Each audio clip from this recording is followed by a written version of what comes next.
नमस्कार, आप देख रहे हैं आंख कान खोल के और आपके साथ मैं हूं राजीव शर्मा। देश ईद का त्योहार मना रहा है, लोग खुशी में डूबे हैं, गले मिलकर एक दूसरे को मुबारकबाद दे रहे हैं। लेकिन जब खुशियों का पैगाम देना चाहिए तब काली पट्टी वाला प्लान बनने लगा। मोदी विरोध की नई चाल चली जाने लगी। एआईएमपीएलबी के आह्वान पर वक्फ बिल के विरोध में काली पट्टी पहनकर कई जगहों पर लोग नमाज अता करने पहुंच गए। वहीं ओवैसी, अखिलेश, ममता समेत विपक्ष के कई बड़े नेता भी वक्फ संशोधन बिल के विरोध में उतर आए हैं। इस बिल को असंवैधानिक करार देने लगे, जिस पर केंद्रीय मंत्री किरेन रिजिजू ने फौरन जवाब दिया। उन्होंने पूछा कि अगर विरोध के लिए कोई तर्क है सामने रखिए, मैं उसका जवाब दूंगा, लेकिन मुस्लिम समुदाय को गुमराह न किया जाए। हालांकि सियासत के बीच सवाल है कि जब वक्फ संशोधन बिल सदन में पेश ही नहीं हुआ, इससे पहले ही विरोध का बिगुल क्यों फूंका जाने लगा।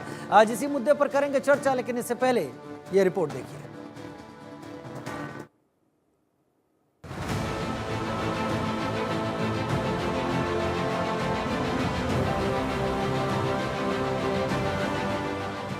जब देश ईद का जश्न मना रहा था, यूपी से लेकर दिल्ली, एमपी से लेकर महाराष्ट्र तक ईद की खुशियां बांट रहा था, तब खुशियों के त्योहार पर मोदी विरोध की नई चाल चली जा रही थी। वक्फ बिल के नाम पर गुमराह करने की प्लानिंग हो रही थी, जिसकी गवाही ये तस्वीरें दे रही हैं। ईद के दिन all India Muslim personal law board के इशारे पर वक्फ संशोधन बिल के विरोध का नया तरीका इजाद हुआ। हाथों पर काली पट्टी बांधकर नमाजी नमाज अता करने पहुंचे। दिल्ली, भोपाल, जयपुर, अलीगढ़, देश के कई हिस्सों से ऐसी ही तस्वीरें सामने आई। लेकिन सवाल है कि जब वक्फ पर नया कानून बना नहीं, देश की संसद में वक्फ संशोधन बिल पेश हुआ नहीं, तब विरोध क्यों? क्या मोदी सरकार बिल ला रही है सिर्फ इसलिए विरोध के नए नए तरीके इजाद हो रहे हैं? कॉन्स्टिट्यूशनल जो बिल बीजेपी ला रही है, जिससे वो हमला कर रहे हैं मुसलमानों के मस्जिदों पर, दरगाहों पर, खानखाहों पर, ग्रेवयार्ड पर और इवैक्यू वक्फ प्रॉपर्टीज के ऊपर। वक्फ बिल जो आ रहा है, ज्यादातर देश के दल उसके खिलाफ हैं। बड़े पैमाने पर राजनीतिक दल इसकी खिलाफत करेंगे। समाजवादी पार्टी भी इस बिल के विरोध करती है। सदन में जब आएगा इसका विरोध होगा, क्योंकि जो वक्फ विधेयक है वो हमारे संविधान पर एक सीधा आक्रमण है, सीधा आक्रमण है, हमारे संविधान के बुनियादी संरचना के खिलाफ है। विपक्ष के विरोध के बीच सरकार 2 अप्रैल को संसद में वक्फ बिल पेश कर सकती है, लेकिन जब तक वक्फ के नाम पर मोदी विरोध की नई चाल चली जाने लगी, मुस्लिम समुदाय को गुमराह किया जाने लगा, तो सत्ता पक्ष का भी सटीक जवाब आया। कानून तो अभी सदन में आया नहीं, अमेंडेड कानून आ जाए तब गुमराह करें कि हमारी मस्जिद ले ली जाएगी। जब संसदीय कार्य मंत्री किरेन रिजिजू जी ने कह दिया कि हम कोई मस्जिद नहीं लेंगे, कब्रिस्तान नहीं लेंगे, सरकार क्यों लेगी? फिर भी वो इस तरह का वो हो ओवैसी कि साहब हमारे मस्जिदों पे हमला है, हमारे ऊपर गोली है, हमारे ईमान पे गोली चलाई जा रही, तो ये मुझे लगता है बदअमनी फैलाना चाहते हैं।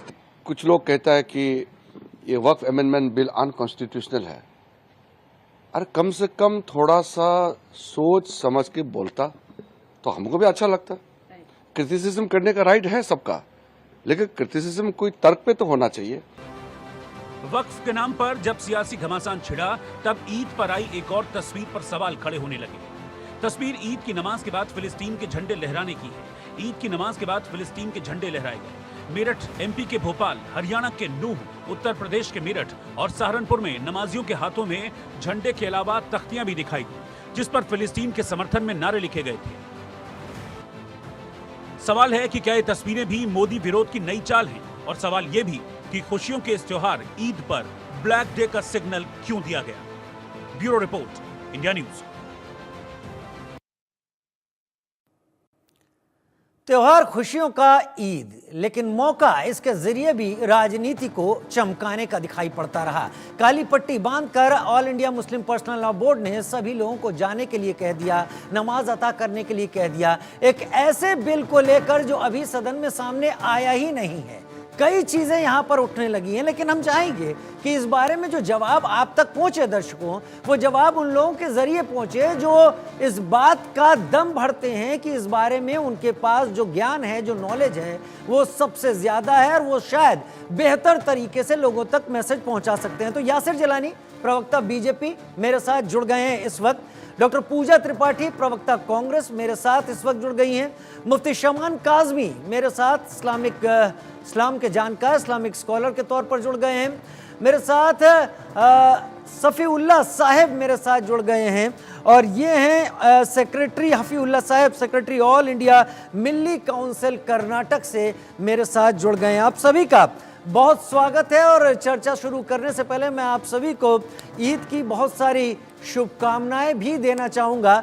सबसे पहले यासिर जिलानी, मैं आपका रुख कर लेता हूँ। ईद की ढेर सारी शुभकामनाओं के साथ आपने तो सेवइयाँ खा ली होंगी, बहुत स्वाद होगा, बहुत मिठास होगी, लेकिन हंगामा क्यों बरपा उस पर जो अभी सदन में आया नहीं। चलिए शुरुआत के 2 मिनट आपके लिए यासिर भाई।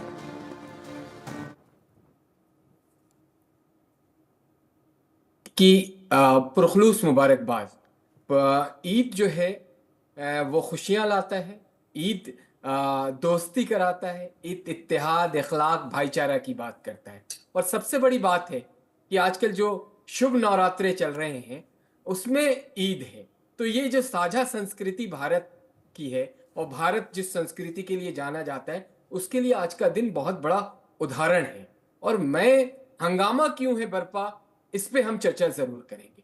कौन लोग हैं जो वक्फ को लेके चर्चा नहीं करना चाहते हैं? देखिए, जो लोग हाथों में काली पट्टी बांध रहे हैं वो मुसलमानों के आने वाले बच्चों के मुस्तकबिल के साथ खिलवाड़ कर रहे हैं।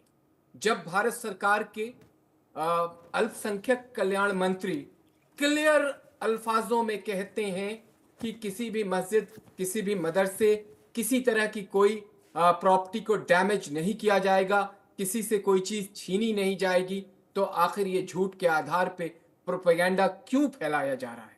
क्यों, जब आपके पास पिछले 60-70 सालों से वक्फ आपके हुकूमत में आपके लोगों के पास था, तो आपने गरीब मुसलमानों के लिए एक भी अगर वेलफेयर का काम किया है? मेरे साथ जो पैनलिस्ट बैठे हैं विपक्ष के, वो एक वेलफेयर का काम अगर बता देंगे तो मैं अपने आप को सामाजिक लाइफ से अलग कर लूंगा।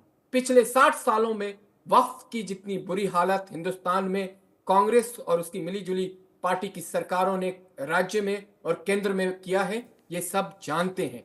वक्फ लैंड माफियाओं का एक गिरोह था जो वहां की लैंड को लूटता था और जिसके पास वक्फ होता था वो अमीर हो जाता और जो गरीब मुफलिस जो मुसलमान हैं उनको और गरीब बनाने का काम किया गया।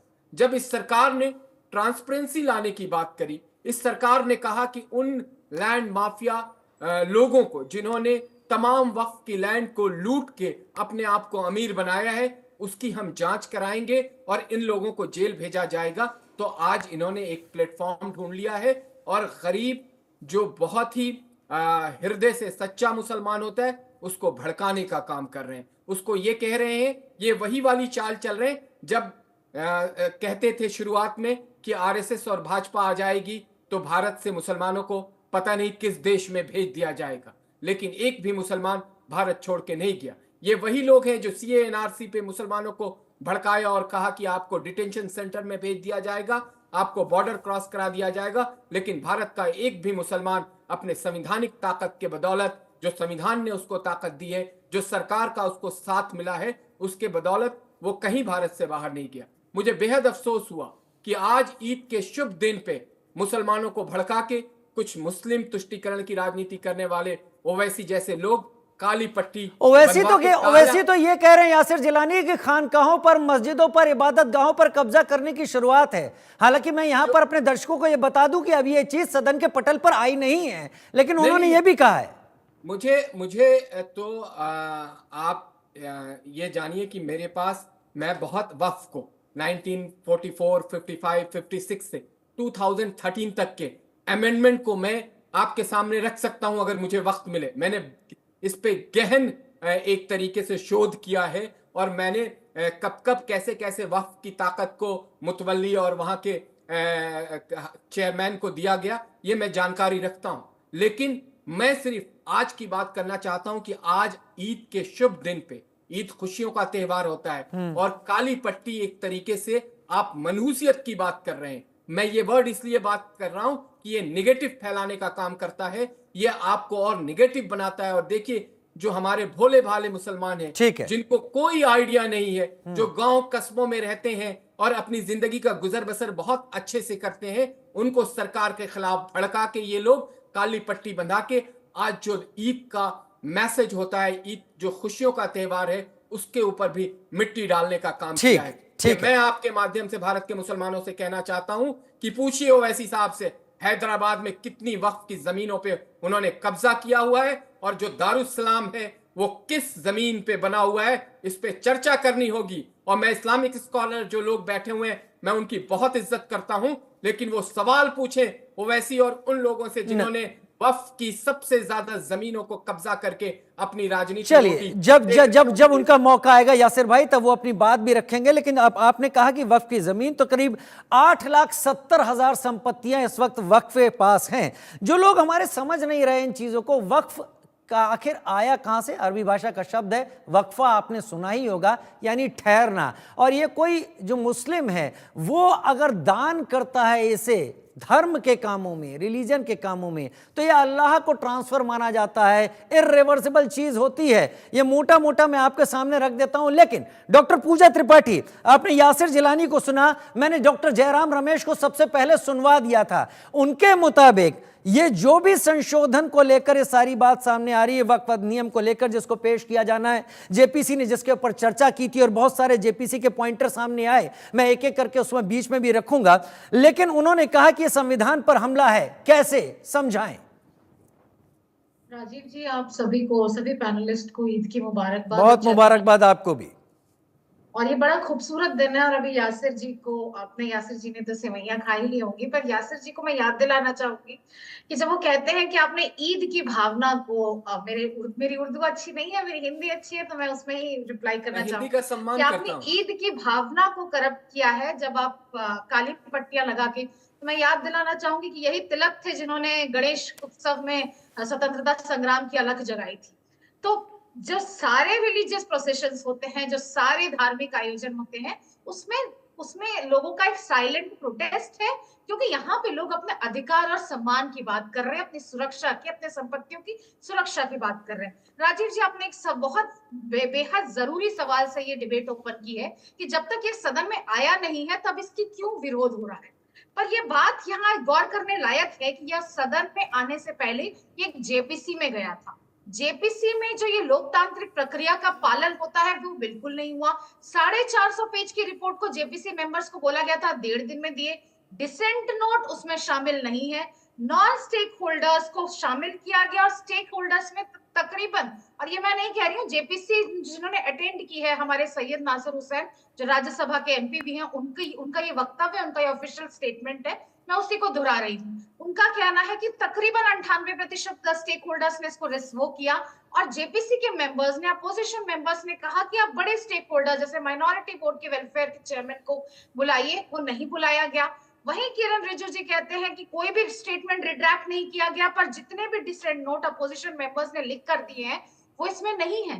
तो जब अपोजिशन मेंबर्स के डिसेंट नहीं है, और सबसे बड़ी बात, जब भी जेपीसी में कोई भी पॉलिसी जाती है तो क्लॉज बाय क्लॉज उसका एक एक पन्ने, एक एक पॉइंट पे डिस्कशन होता है, डिसेंट लिया जाता है, नोट्स बनाए जाते हैं। वो कुछ नहीं हुआ, क्लॉज बाय क्लॉज कुछ नहीं हुआ। तो जिस तरीके से मोदी सरकार हर बिल को, चाहे वो कृषि बिल हो, हर बिल को जिस तरीके से बुलडोज करती है, वक्फ बिल के साथ भी यही हो रहा। सभी अपोजिशन मेंबर्स, सिर्फ AIMPLB नहीं, सभी अपोजिशन मेंबर्स की डिमांड है कि स्टेक होल्डर्स को सुना जाए। और जयराम जी ने 5 पॉइंट्स में से समझाया है कि किस तरह ये कॉन्स्टिट्यूशन पे, संविधान की आत्मा पे आक्रमण है। तो चाहे वक्फ बाय यूजर की डेफिनेशन हो, चाहे यह अस्पष्ट कर दिया गया है कि कौन दान कर सकता है इसको, चाहे जब वक्फ की प्रॉपर्टी को इंक्रोच किया गया था उसकी कानूनी प्रावधानों को कमजोर किया गया है, या फिर आरोप की स्थिति में अगर किसी के ऊपर जबरन इंक्रोचमेंट का आरोप, जो अब ये पूरा प्रोपेगेंडा चलाया जा रहा है, अगर ये आरोप है तो कलेक्टर और स्टेट गवर्नमेंट द्वारा नामित अधिकारी उसको बिना सिर्फ आरोप लगने पर उसको रद्द कर सकता है। तो हम यहाँ बात कर रहे हैं संविधान ही नहीं देता है अल्पसंख्यक समुदाय को समान अधिकार और सुरक्षा, और यह उसको सुनिश्चित करना हर राजनीतिक पार्टी का वो है उद्देश्य है। और जब आप कहते हैं कि हमने मुसलमानों के लिए कुछ नहीं किया, आपने इतना किया, तो अभी 2024-25 का बजट गया है और उसमें बजट कट्स हम सबके सामने है। चाहे पोस्ट मैट्रिक स्कॉलरशिप में 83% का कट हो, चाहे प्री मैट्रिक स्कॉलरशिप में 84% का कट हो, चाहे नई मंजिल को स्कीम को खत्म कर देना, उड़ान स्कीम को खत्म कर देना, मौलाना आजाद फेलोशिप को स्कीम को खत्म कर देना, 64 करोड़ का नेशनल ओवरसीज माइनॉरिटी के बच्चों को भेजा जा रहा था, उसको कट करके 0.04 करोड़ कर दिया गया है। तो जब ये बात करते हैं कि हम मुसलमानों के वेलफेयर के, आप उनकी शिक्षा के अवसर तो रखिए, आप उनके रोजगार के अवसर तो रहिए। आप बस ये प्रोपेगेंडा फैला रहे हैं कि इस मंदिर की जमीन ले ली, इधर ले लिया, उधर ले लिया। तो मुझे लगता है कि आज जब इन्होंने प्रोटेस्ट किया है काली पट्टी लगा के नमाज में, ईद के खूबसूरत दिन को, ईद के पावन दिन को, तो इन्होंने अपना यह डिसेंट दिखाया है, अपना ये बताया है कि उनपे संविधान, ये देश संविधान से चलेगा, ये देश किसी के तुष्टीकरण से नहीं चलेगा, और संविधान उन्हें यह हक देता है कि वो अपना अधिकार और अपनी संपत्ति की सुरक्षा को सुनिश्चित कर सके। तो यह पूरा प्रोटेस्ट उसी के खिलाफ था। हाँ, रिबटल पे आता हूं। देश तुष्टीकरण से नहीं चलेगा ये भी कहा है। बहुत जल्दी 20 सेकंड में रिबट कर दीजिए, उसके बाद मैं आगे बढ़ता हूं।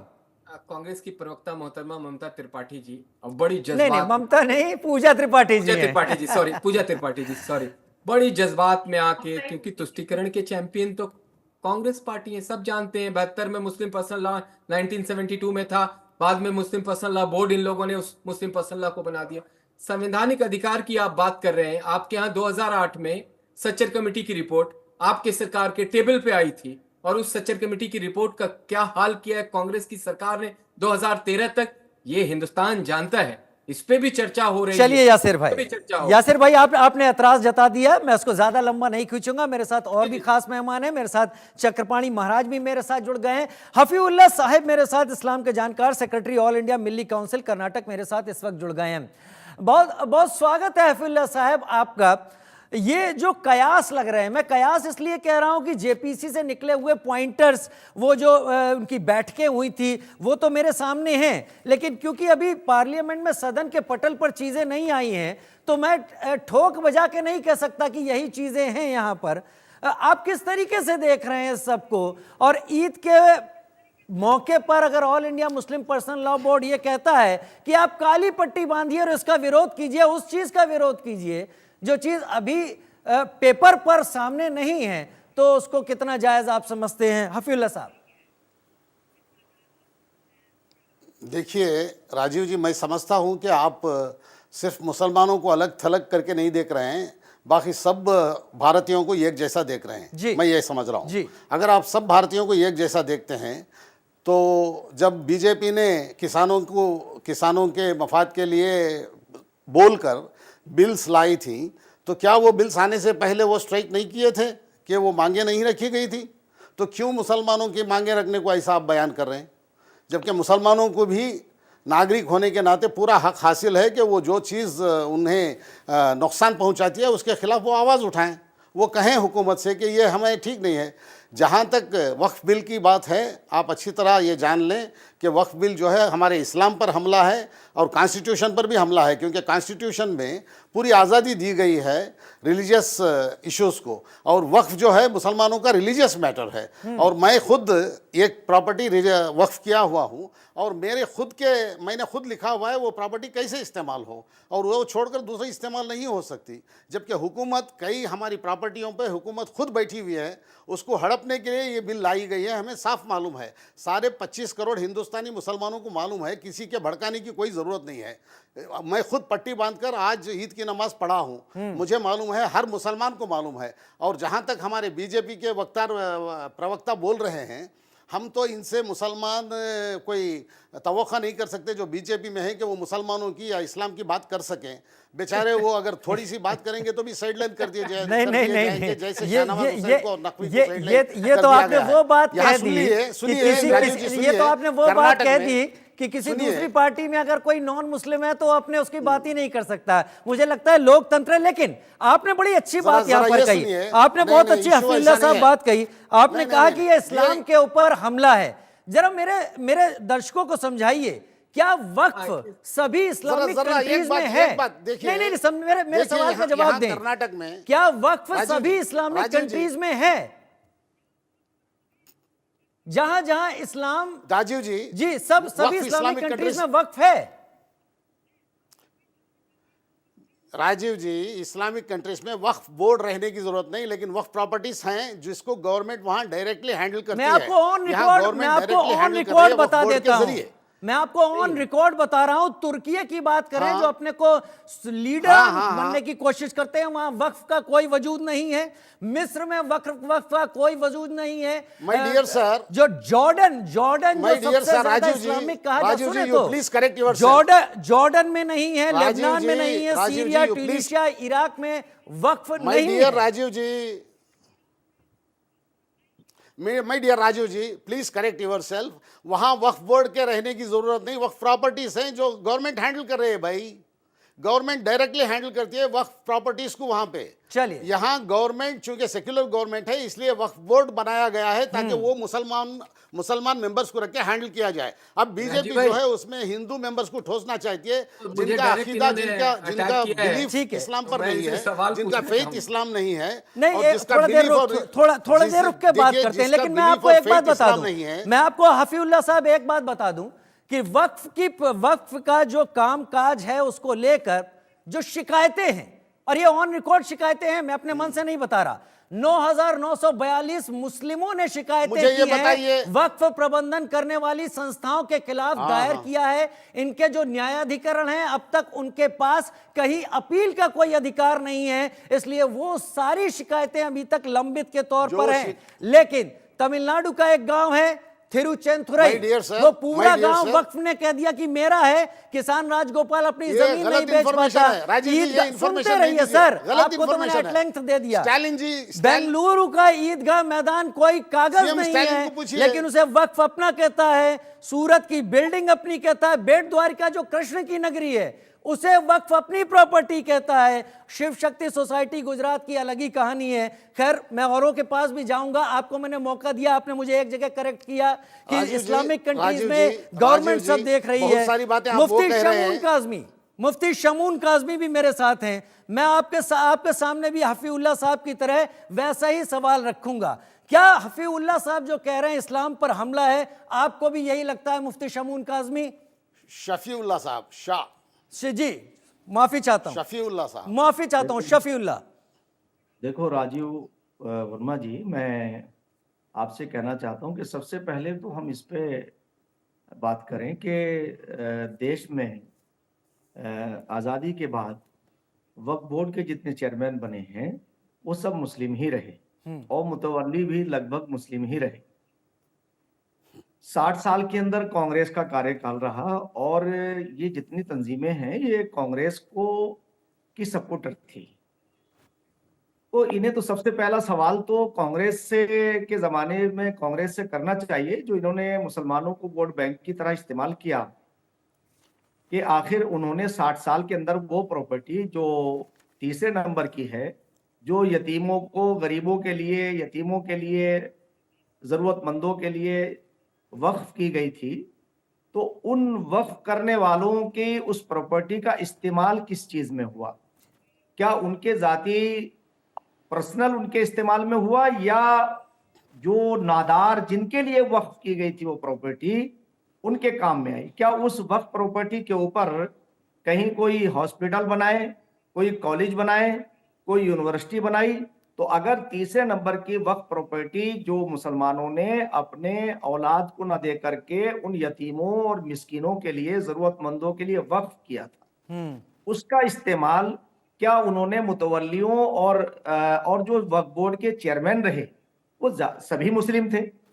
तो मैं ये कहता हूं कि जितने उस जमाने के अंदर चेयरमैन रहे हैं, आज की सरकार उनकी अगर इंक्वायरी कराएगी तो दूध का दूध और पानी का पानी हो जाएगा। अब रह जाती है बात यह कि आज की जो सरकार है, माननीय प्रधानमंत्री श्री एक मिनट के लिए मुफ्ती शमून काज़मी, आपने कहा दूध का दूध पानी का पानी हो जाएगा। आप इसमें कुछ गलत देख रहे हैं इतने सालों में जो हुआ? हाँ, मैं वही आपको सामने कह रहा हूं कि जितने भी अब तक के चेयरमैन हैं, मैं तो एक बहुत ही ये चैलेंज के साथ ये बात कह रहा हूं कि आखिर हम ये देखें कि उसमें कौन लोग थे जिन्होंने मुसलमानों की सिर्फ तुष्टीकरण किया। आज के प्रधानमंत्री नरेंद्र मोदी जी, आज की भारतीय जनता पार्टी की सरकार, क्या ये 60 साल से ये उसके उनकी निगरानी में थी या कांग्रेस और उनसे जो रिलेटेड अन्य पार्टी हैं जो सेकुलर कहलाती हैं उनके थी? तो क्या उसमें जितने हमारे ये पर्सनल लॉ बोर्ड और जितनी मुस्लिम ऑर्गेनाइजेशन आज बात कर रहे हैं, तो क्या इन्हें ये नहीं होना चाहिए था आज के उस प्रॉपर्टी का मिसयूज हुआ उस पर आवाज उठानी चाहिए थी? आज ये बताइए कि अगर उसमें संशोधन हो रहा तो 10 साल का कार्यकाल हम देखते हैं प्रधानमंत्री का, तो कहीं भी कोई ऐसी चीज नजर नहीं आती कि जहां वो भेदभाव कर रहे हैं। सारी योजनाओं में मुसलमानों को शामिल किया है। अब अगर इसमें संशोधन हो रहा है तो आप संशोधन के प्रावधानों के ऊपर फिर अखिलेश यादव, कांग्रेस, ओवैसी, ये सब एक जगह पर आकर विरोध क्यों करने खड़े हो गए? मैं आपसे शुरुआत करूंगा, लेकिन बड़ी खबर ये है कि वक्फ बिल पर केंद्रीय मंत्री किरेन रिजिजू ने क्या कहा है, बता देते हैं। वक्फ बिल पर गुमराह मत कीजिए, किरेन रिजिजू ने एक बार फिर अपनी बात रखी। वक्फ बिल पर अपने पॉइंट रखिए, सदन में अपनी बातों को रखिए, गुमराह मत कीजिए। सदन में चीजें आए तो अपने पॉइंट रखिए, सदन में अपनी बातों को रखिए, लेकिन गुमराह मत कीजिए, ऐसा केंद्रीय मंत्री किरेन रिजिजू ने कहा है। तो अराजकता का माहौल फैलाने का कोशिश, वक्फ अमेंडमेंट बिल जब पार्लियामेंट में आ रहे हैं तो उससे पहले ये जो अराजकता का माहौल फैलाने का कोशिश करना, झूठ बात बोलना, देश को बदनाम करना, ये ना करें और बिल का एक एक प्रावधान को सुन करके, पढ़ करके, देख करके अपना पॉइंट रखिए और संसद के अंदर में जोरदार बहस होना चाहिए।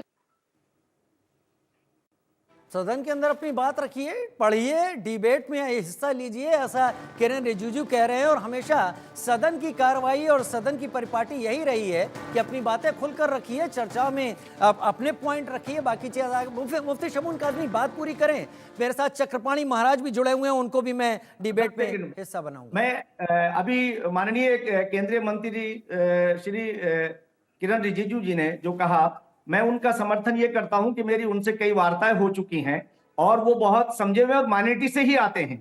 और मैं उत्तराखंड राज्य के अंदर यहाँ के माननीय मुख्यमंत्री श्री पुष्कर सिंह धामी जी, जहां मैं मदरसा बोर्ड का एज ए अध्यक्ष के, हमने मदरसों को इसीलिए अवेयरनेस लाने के लिए उनकी क़यादत के अंदर उनके नेतृत्व में एनसीईआरटी लागू किया है, ताकि कल आने वाले दिनों में ये बहका न सके। आज अवेयरनेस पैदा करने की जरूरत है।